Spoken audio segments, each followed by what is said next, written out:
that Allah subhanahu wa ta'ala created us to worship Him. Allah created us to worship Him. And the concept of worship gathers within itself knowing Allah, turning to Allah, loving Allah, and being sincere for Allah subhanahu wa ta'ala. فَبِذِكْرِهِ تَطْمَئِنُّ قُلُوبُهُمْ. When people remember Allah subhanahu wa ta'ala, they find tu'manina, peace in their hearts. By remembering Allah. So once a person knows Allah and constantly turns to Allah and is reminded of Allah, what is meant by turning to Allah? We mentioned yesterday, for those that weren't here, in the youth class. We mentioned that al-inaba when we were discussing al-inaba from the book Usul al-Thalatha.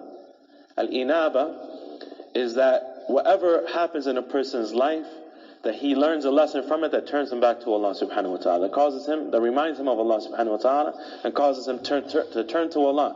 And we said that a person is in one of three situations at all times. He is either experiencing a blessing, and so the blessing reminds him to be grateful to Allah. Or he is being tested with a difficulty or a hardship, which reminds him that he is not in control of his situation and he must be patient, and Allah loves the patient.